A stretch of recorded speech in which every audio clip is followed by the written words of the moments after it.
Hello hi नमस्कार, आप सुन रहे हैं जागरण पॉडकास्ट का खबरनामा। मैं हूं आपके साथ शताक्षी सिंह।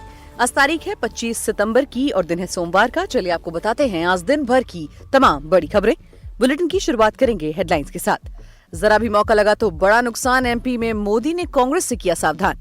सुप्रीम कोर्ट ने सत्येंद्र जैन की जमानत 8 अक्टूबर तक बढ़ाई। ईडी ने कहा उन्हें सरेंडर करने को कहा। एआईएडीएमके ने भाजपा और एनडीए से नाता तोड़ा। पार्टी ने प्रस्ताव पारित किया, लोकसभा और विधानसभा चुनाव अकेले लड़ने का फैसला। रक्षा मंत्री ने स्वास्तिक बनाकर C295 IAF को सौंपा। हिंडन पर ड्रोन ने बम गिराकर दिखाई शक्ति। कोरोना से 7 गुना खतरनाक महामारी आने का अनुमान। 5 करोड़ लोगों की मौत हो सकती है। भारत कनाडा मामले में SGPC बैठक में प्रस्ताव पारित, कहा एजेंसियों पर लगे आरोपों की सच्चाई सामने आई।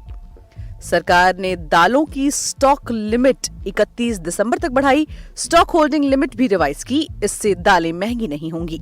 मिशन रानीगंज का ट्रेलर रिलीज। अक्षय ने जसवंत सिंह गिल बनकर बचाई लोगों की जान। शादी के बाद परिणीति की पहली फिल्म होगी।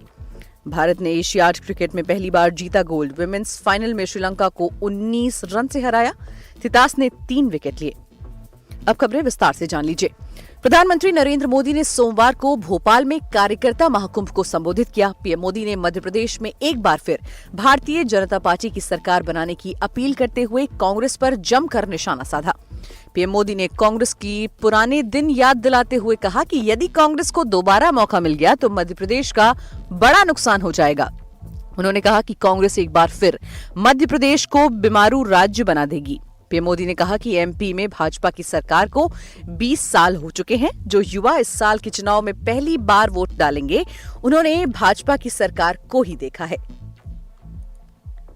वहीं सुप्रीम कोर्ट ने 25 सितंबर को मनी लॉन्ड्रिंग मामले में दिल्ली के पूर्व मंत्री सत्येंद्र जैन को मेडिकल आधार पर दी गई अंतरिम जमानत 8 अक्टूबर तक बढ़ा दी है।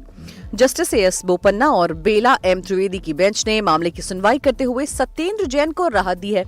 ईडी ने सुनवाई के दौरान कोर्ट से मांग की है कि जैन को सरेंडर करने को कहा जाए। हालांकि जैन के वकील अभिषेक मनु सिंघवी कोर्ट में पेश नहीं हुए थे, इसलिए कोर्ट ने मामले को 9 अक्टूबर को सुनवाई के लिए लिस्ट कर लिया।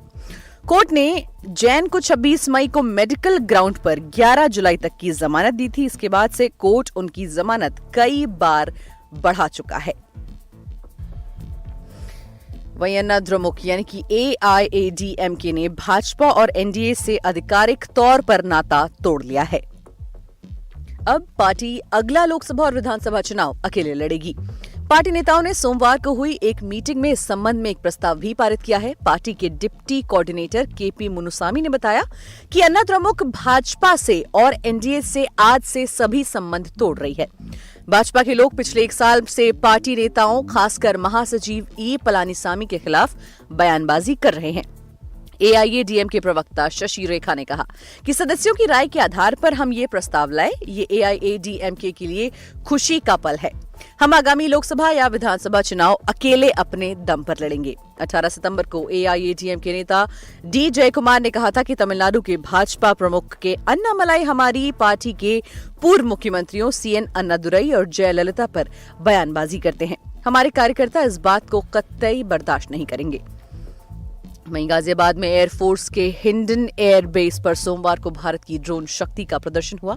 देश भर की कंपनियां अपने हाईटेक ड्रोन लेकर पहुंची। इस दौरान किसी ड्रोन ने आसमान से ही संदिग्ध चीज को कैप्चर किया तो किसी ड्रोन ने आतंकियों के डमी ठिकानों पर बम गिराकर उसे नस्तनाबूद किया।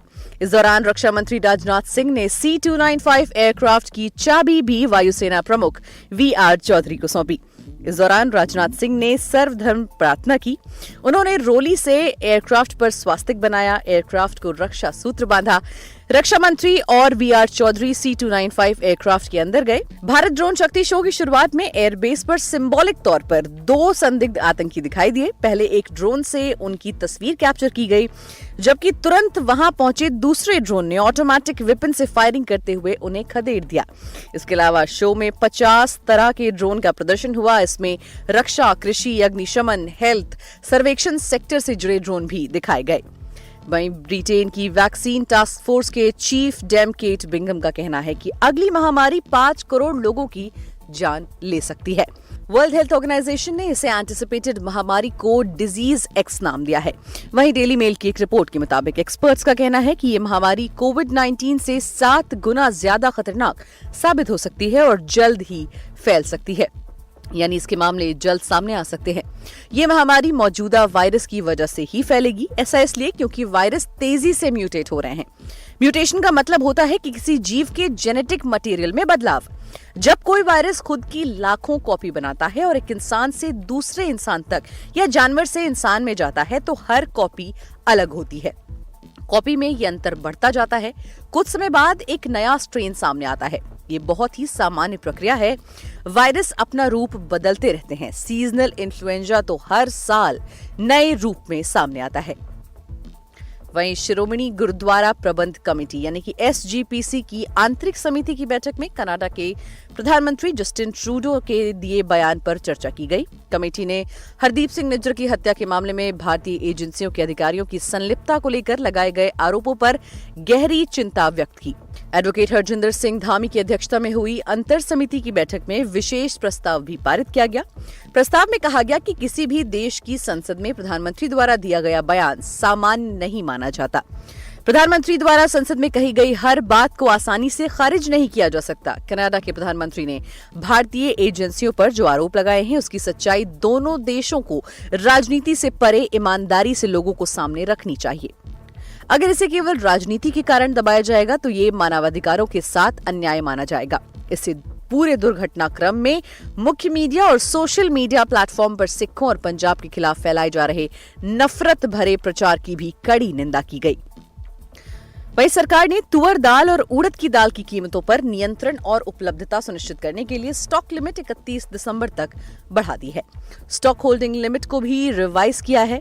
डिपो में बड़ी चेन रिटेल्स और थोक विक्रेताओं के पास स्टॉक की सीमा 200 मीट्रिक टन से घटाकर 50 मीट्रिक टन कर दी गई है। इससे पहले स्टॉक लिमिट 30 अक्टूबर तक लागू थी।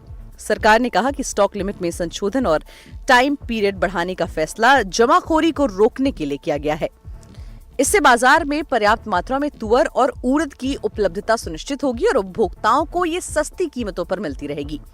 इससे पहले सरकार ने 2 जनवरी 2023 को तुअर और उड़द के साथ स्टॉक लिमिट का नोटिफिकेशन जारी किया था।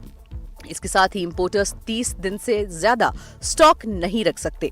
पोर्टल पर स्टॉक की जानकारी देनी होगी। उपभोक्ता मामले का विभाग स्टॉक डिस्क्लोजर पोर्टल के माध्यम से तुअर और उड़द की सटीक स्थिति की बारीकी से निगरानी कर रहा है, जिसकी राज्य के साथ साप्ताहिक आधार पर समीक्षा की जाती है। मनोरंजन जगत की बात करें तो Akshay Kumar starrer film mission Raniganj का ट्रेलर रिलीज हो गया है। ये rescue thriller film real life कहानी पर आधारित है। फिल्म में परिणीति चोपड़ा भी है। शादी के बाद ये उनकी पहली फिल्म होगी। फिल्म 6 अक्टूबर 2023 को रिलीज होगी। इस फिल्म में दिखाया गया है कि खदान में काम कर रहे मजदूरों की जान खतरे में है। जहां एक तरफ लोग ये मान लेते हैं कि मजदूर मर चुके हैं, वहीं दूसरी तरफ जसवंत सिंह गिल बने अक्षय कुमार हर मुमकिन कोशिश करके लोगों की जान बचाने में लग जाते हैं। ये मदद लेकर वो थक जाते हैं, तब वो खुद खदान में जाने का फैसला लेते हैं। इस फिल्म में परिणीति चोपड़ा जसवंत सिंह गिल की पत्नी का किरदार निभा रही हैं। ये फिल्म रियल कहानी पर आधारित फिल्म है। 34 साल पहले नवंबर 1989 में वेस्ट बंगाल में रानीगंज के कोयला खदान में एक बड़ा हादसा हो गया था, जिसने पूरे देश को हिलाकर रख दिया था। ये अब तक का सबसे खतरनाक कोयला हादसा है। इसी मुद्दे पर यह फिल्म बनी है। खेल जगत की बात करें तो भारत ने एशियन गेम्स के वुमेन्स क्रिकेट इवेंट में गोल्ड मेडल जीत लिया है। सोमवार को खेले गए फाइनल मुकाबले में भारत ने श्रीलंका को 19 रन से हराया। ये भारत का एशियन गेम्स में क्रिकेट इवेंट में पहला मेडल है। इससे पहले भारतीय क्रिकेट टीम ने किसी एशियन गेम्स में हिस्सा नहीं लिया था। भारतीय टीम ने टॉस जीतकर पहले बल्लेबाजी करते हुए 20 ओवर में 7 विकेट खोकर 116 रन बनाए और श्रीलंका को 117 रन का टारगेट दिया। श्रीलंका की टीम 20 ओवर में 8 विकेट खोकर 97 रन ही बना सकी। भारत के लिए तितास साधु ने सबसे ज्यादा 3 विकेट लिए। तो दोस्तों, आज के लिए फिलहाल इतना ही। देश और दुनिया की तमाम खबरों को जानने के लिए सुनते रहिए जागरण खबरनामा।